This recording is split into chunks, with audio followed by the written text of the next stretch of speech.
अस्सलाम को friends, welcome to my YouTube channel. चलिए आइए अब हम नावल का पार्ट नंबर 4 स्टार्ट करते हैं।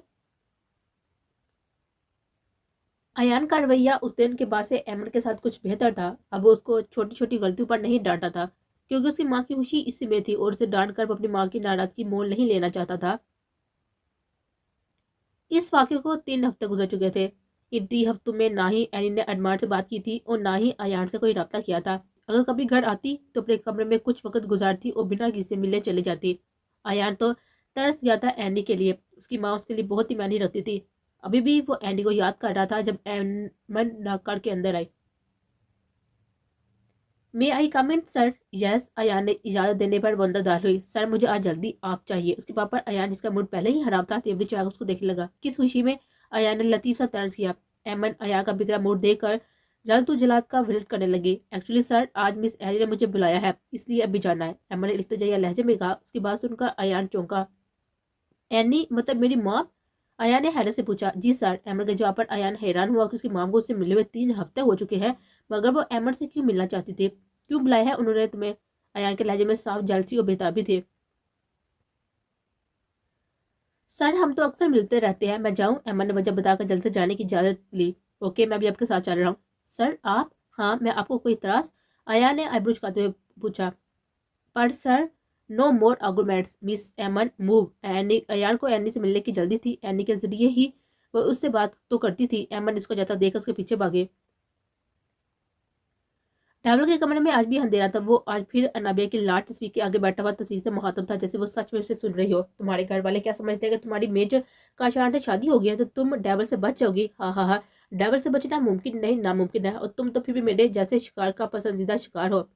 तुम्हें मुझसे कोई नहीं बचा सकता, और ना ही तुम्हारा बाप और ना ही काशान। हाँ हाँ हाँ। ओहो, ये क्या किया तुमने डार्लिंग? अपनी माँ की बात नहीं मानी? ची ची ची, अगर मान लेती तो शायद महफूज रहती, क्योंकि तुम्हें मुझसे शायद ही वो बचा सकती।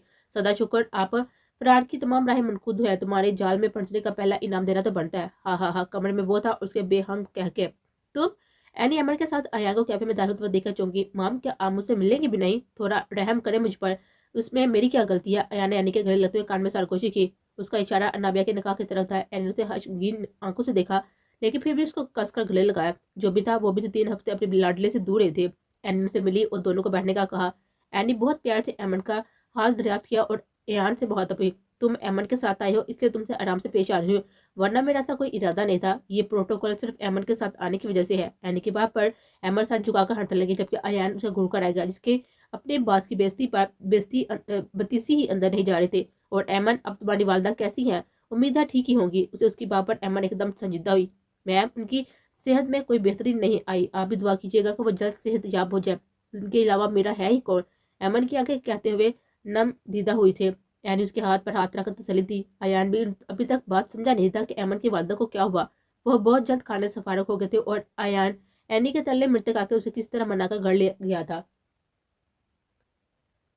वो दोनों जब हवेली पहुंचते तो शाम हो चुकी थी और सारे लॉन्च पे बड़जुमान थे। अयान एनी के कंधे पर हाथ रखता हुआ उसे अपने सबके दरमियान ले आया था। बारी बारी करके सब एनी से गले मिलने लगे और अपने रवैये पर नादम भी होते गए, क्योंकि उन्होंने अनाबिया के जाने के बाद एनी को जान रखा था।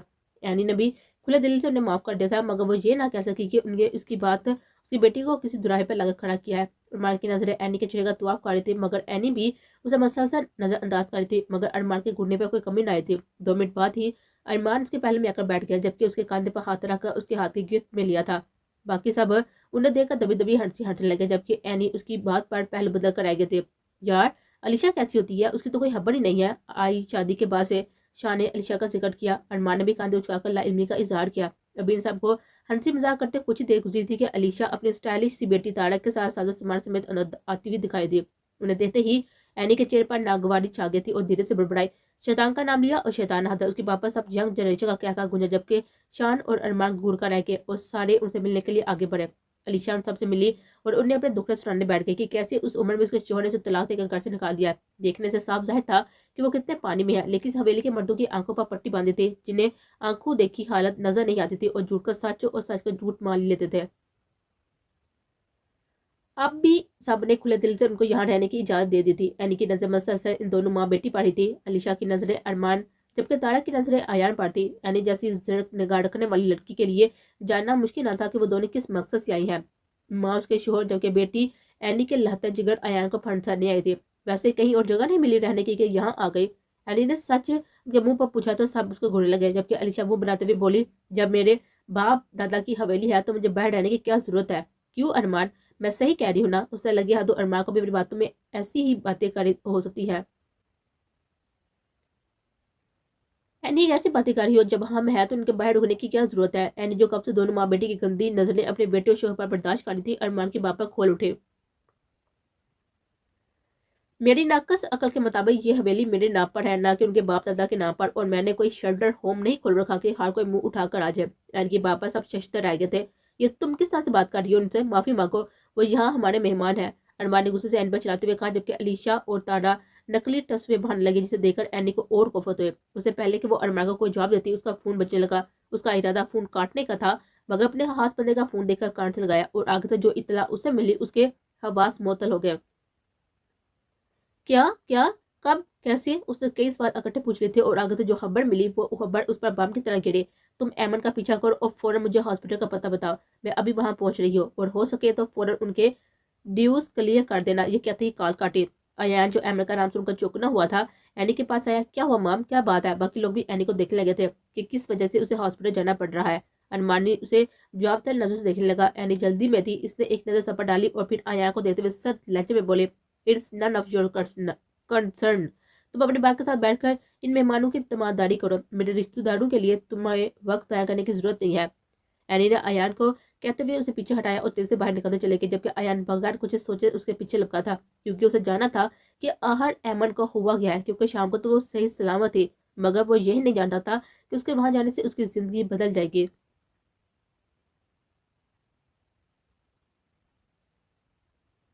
एनी अंधाधुंध भागते हुए हॉस्पिटल की राहदारी में एमन तक पहुंची, जो आईसीयू के बाहर बैठी बुरी तरह से रो रहे थे। उसके यूं रोते देखकर एनी के दिल पर गुस्सा पड़ा था। कहाँ देखा था इस चुलबुली लड़की को यूं रोते हुए? एनी आगे आई और उसके कंधे पर हाथ हलाकर पुकारा, एमन। एनी की आवाज पर एमन ने झट चेहरा उठाया, जो आंसू से तर था, जबकि आंखें ज्यादा रोने की वजह से सूज चुके थे और नाक में सुर पड़ा हुआ था, जिसकी ये हालत एनी के पीछे खड़े आयान ने भी दुख से मुलाजा की थे। एमन एनी का सारा मिलता ही बिखर से चली गई थी। एनी ने भी उसको रोने दिया। कुछ देर बाद एनी अयान को एमन का हया रखने का डॉक्टर के कमरे में गई और उसने एमन की माँ की तबीयत दरियाफ्त की। मिस एनी, सच कहूँ तो उनके पास ज्यादा वक्त नहीं है। उनका दिल बस 20% काम कर रहा है, जो कभी भी धड़कना बंद कर देता है। एनी ने यह खबर हौसले से सुनी। बाहर अयान को समझ नहीं आ रहा था कि एमन को कैसी तसल्ली दे। उसके पास बैठा उसे पुरस्कुन रहने की दुआ कर रहा था कि इसी स्नाम में नर्स अफरा तफरी में बाहर निकली। पेशेंट के साथ कौन है? पेशेंट की हालत बिगड़ रही है। एनी फौरन अंदर गए। फरिया बेगम उसको धोकर देखकर चौंकी। आप ठीक हो जाएंगी, फिक्र मत करे। एनी ने झूठी तसल्ली दी, जो वो खुद बांप चुके थे। उन्होंने एनी के आगे हाथ जोड़ दिए थे। ये आप क्या कर रही है? एनी फौरन उनके हाथ खोले थे। मेरी एक आखिरी दरखास्त है कि मेरी बेटी को अपना ले। मैं जानती हूँ उसका आपसे बढ़कर कोई हया नहीं डाल सकता। उसको आपके हवाले कर दूंगी तो सुकून से मर जाऊंगे। ऐसा मत कहे, आप जैसा चाहती हैं वैसा ही होगा। एनी ने उनकी बात को मान बख्शा। भी मैं अभी अपनी आंखों के सामने उन्हें अटकते हुए कहा, हम समझ गए, हम अभी मौलवी साहब को बुलाते हैं। एनी कमरे से बाहर निकली, उसकी आंखें सुर्ख हो रहे थे। बाप, क्या हुआ? अयान फौरन उसके पीछे पास आया था, जबकि एबट तो अब टहलने की हिम्मत भी ना थी। तुम चले जाओ, हमें तुम्हारी जरूरत नहीं है। एने उससे रूह मोड़ा। माम, क्या बात है, बताए, मैं आपकी मदद करूंगा, चाहे जो भी हो जाए। तुम नहीं काट सकते, जाओ, उससे पहले कि मैं ऐसा फैसला करूँ जो तुम निभा नहीं सकते। माम कहकर तो देखे, जान भी दे दूंगा आपके लिए। ये वादा क्या चीज है? तो ठीक है, खाओ मेरे सर की कसम, अपनी बात से नहीं मुकरोगे। नहीं मुकरूंगा, वादा करता हूँ। मौलवी साहब को बुलाओ, तुम्हारा निकाह है अहमद से। उनका फैसला सुनकर आयान हैरत से फटी आंखों से उसको देखने लगा, जैसे उसे अनहोनी का कह दिया हो। आयान, हमारे पास ज्यादा वक्त नहीं है। हम जानते हैं तुम अपनी डॉल से बहुत ही मोहब्बत करती हो, उसकी जगह किसी को भी नहीं दे सकते, मगर हम तुमसे वादा करते हैं कि हम उसे तुम्हारे लिए ढूंढ कर लाएंगे, मगर तुम अहमद से निकाह कर लो। अयान की आंखें गम और आंसू से शुरू हो चुकी थी। लिफाज खो चुके थे, एक तरफ माँ थी और दूसरी तरफ बचपन की मोहब्बत। लेकिन उसने माँ को चुना था। वो शिकस्ता कदमों से मौलवी को लाने चला गया था। जो भी था, वो अपनी माँ से वादा हिलाफी नहीं कर सकता था। इन दोनों का नकाब पलक झपकते हुआ था, और अपनी बेटी को महफूज हाथों में देखकर प्रिया बेगम हल्के हकीकी से जा मिली। अहमद उन्हें देखते हुए गम से रो पड़ी कि उनको संभालना मुश्किल हो गया था। एनी और अयान से मुश्किल गढ़ लेकर गए थे और फिया बेगम के आखिरी रस्मात अदा किए, जिनमें अयान के कुछ दोस्त जो कि नकाह में शामिल थे और कुछ मोहल्ले वालों ने जिम्मेदारियां निभाई। अहमद को अपनी होश ही ना थी तो वो जिम्मेदारी क्या निभाती। आज तीसरा दिन था। एनी और अयान 3 दिन से यहाँ ही थे। अयान एनी की बात मानते ना हवेली वापस गया था और ना ही अपना फोन ऑन किया था। आज वो दोनों अहमद को लिए हवेली जा रहे थे।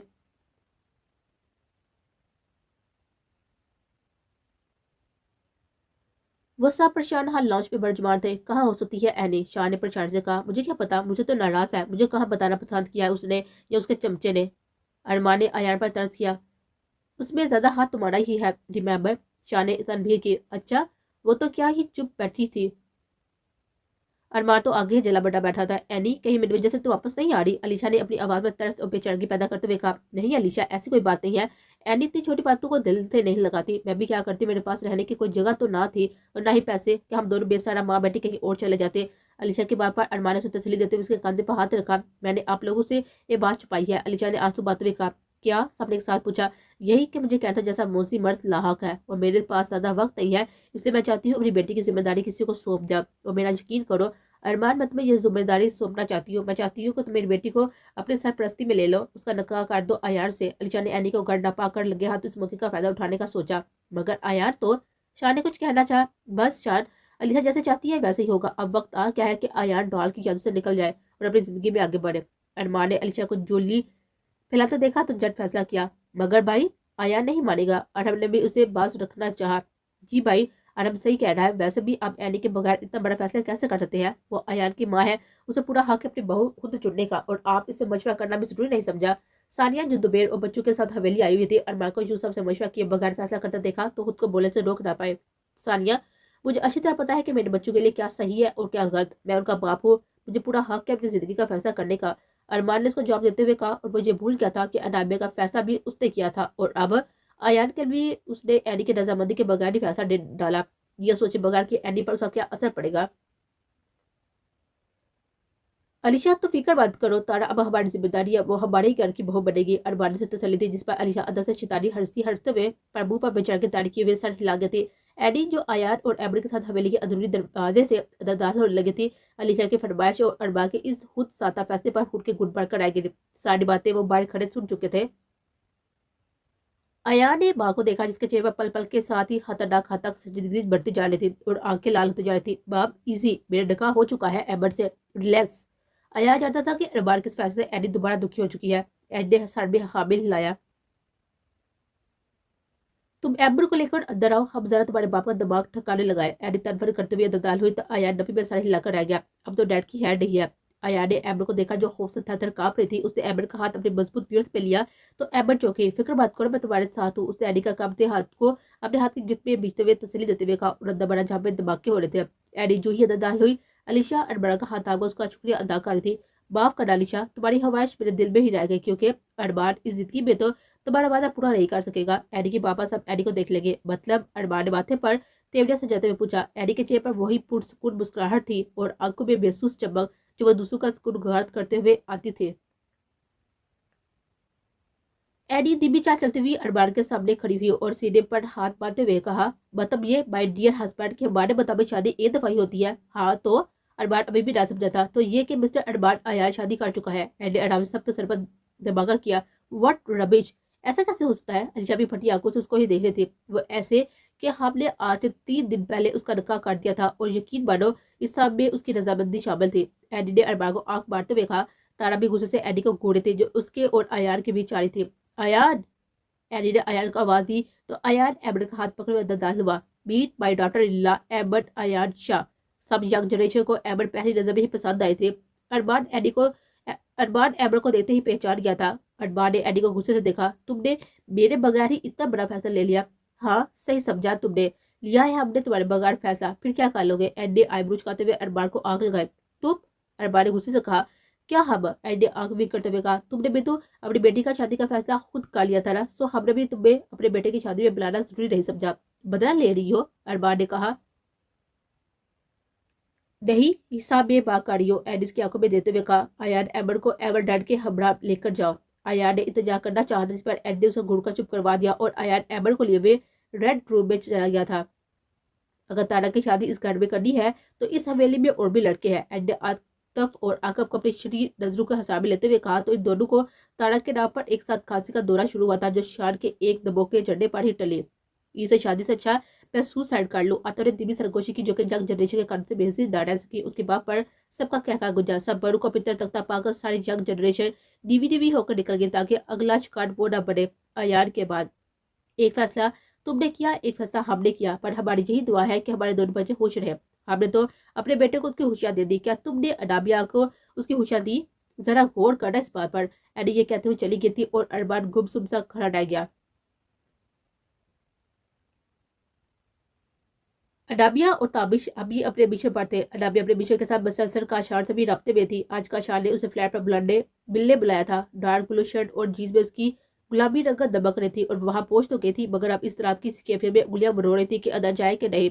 काशार और कितनी दफा बाहर पब्लिक पैलेस पर मिल चुके थे, मगर तराहे में जो मिलने का तजुर्बा पहला था, इसलिए वो घबरा रही थी। Relax Anabia, you can do it. मैं पहले भी तो काशार से कितनी दफा मिली हूं ना, आफ्टर ऑल मेरा हस्बैंड है। अभी वो अपने आप को पुरस्कुर काट ही रही थी कि काशा ने अचानक दरवाजा खोला और उसे अंदर खींच लिया, जिस पर उसकी चीख बेसाता थे। Will you be my girl friend? Masooma जो यूनी में अपने दोस्तों के साथ बैठी हुई गप्पे लड़ा रही थी, मर्दाना आवाज पर चौंकी। आवाज की जानब देखा तो एक उबास लड़का एक फूल लिए हुए एक घुटने के बल बैठा, उसके पास झुका हुआ बड़े लोफराना अंदाज में उसे अपील करने की कोशिश कर रहा था। मुसुमा ने घबरा कर इधर उधर देखा कि अभी कहीं से ताबश ना निकल आए। अगर वो उसका यहाँ होता तो मुसुमा अंदाजा लगा सकती थी इस लड़के की हड्डियां इकट्ठी करने में घंटे लग जाते। वो लड़का अभी भी उसे गलीज नजर से देख रहा था, जो उसके कांपने का सबब बन रहा था। अभी उसके करीब होता कि एक बाइट थप्पड़ उसके सर पर आकर लगा, जिससे वो सर पकड़ कर बैठ गया। खून फव्वारे की तरह उसके सर से बह रहा था। मुसुम्मा हरासा नजर से देखने लगी, जबकि इस लड़के के दोस्त उसे फौरन वहां से लेके। मुसुम्मा, तुम्हें ताबश भाई को इसके बारे में बताना चाहिए। उसके दोस्त थे, उसके निकाह से वाकिफ थी, तभी उसे मशवरा दिया। नहीं, अगर मैंने उन्हें बताया तो पता नहीं वो क्या करेंगे। अगर मुझ पर गुस्सा हुए तो मुसुम्मा ने डरते हुए कहा। उससे पहले एक वो उठती, मुसुम्मा की कमीज पर कोल्ड ड्रिंक गिर गई, जिसे साफ करने वो वॉशरूम गई। जो ही वो वॉशरूम से निकलकर थोड़ी आगे बढ़ी, किसी ने उसके मुंह पर हाथ रखकर उसे स्टोर रूम में खींच लिया और दीवार के साथ पटा।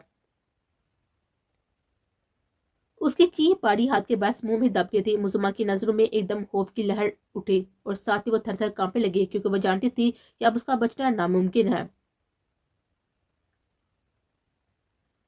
मासूमा खौफ से ताबिश की सुरख आंखों से वैसे टपकते हुए देख रही थी। ताबिश, वो मैं।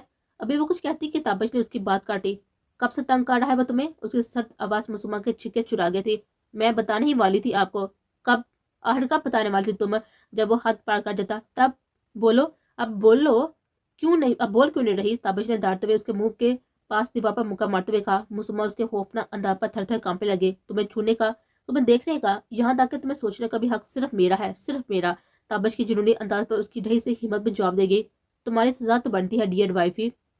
ताबिश ने उस सख्त अंदाज में मासूमा की आंखों में आंसू लिए हुए उससे पहले कि उसे फरियाद कर दी, ताबिश कान लपेटते हुए उसके नरम गुदास होंठों को अपना निशाना बना गया। इस अफ्ताह पर मासूमा के औसान हता हो गए थे। वो नाजुक हाथों से मुके उसके सीने पर बरसाने लगी, मगर ताबिश को पहले कब फर्क पड़ा था जो अब पड़ता। उसकी मजाहबत के साथ ही ताबिश की कीर्त उसके लबों पर और मजबूत होती जा रही थी। उसकी सजा का अंदाज भी अनोखा था। मासूमा की टांगे लचक रही थी, दर्द की शिद्दत से आंखों सुरवानी से बह रहे थे, जबकि ताबिश की उंगलियां मासूमा को उसकी कमर में पेवस्त होती हुई महसूस हो रहे थे। जब उसे लगा कि वो सांस नहीं ले पाएगी तो उसने अपने नाखून ताबिश की गर्दन पर गाड़ दिए, जिससे उसकी गर्दन अच्छी खासी जख्मी हो गए थे। ताबिश अपनी जंगली बिल्ली के अंदाज पर मुस्कुरा दिया, मगर छोड़ा फिर भी ना। जब ताबिश को लगा कि मासूमा का वजूद ढीला पड़ा है, तब जाकर उसे आजादी बख्शी। एक खून की लकीर उसके होंठों से फूटती हुई थोड़ी तक बह गई थी, जिसे ताबिश ने नरमी से अपने पोन से साफ किया। बहुत बुरे हैं आप, उसने अटकते हुए कहा। ऐसे काम ही क्यों करती हो जिसकी सजा तुम सह ना पाओ? उसकी बात सुनने के बाद वह हवासों में ना रही, उसकी बाहों में जुल गए, जिसे उसने नरमी से समेटा और सबकी नजर से बचता हुआ झुंडी से निकलता चला गया।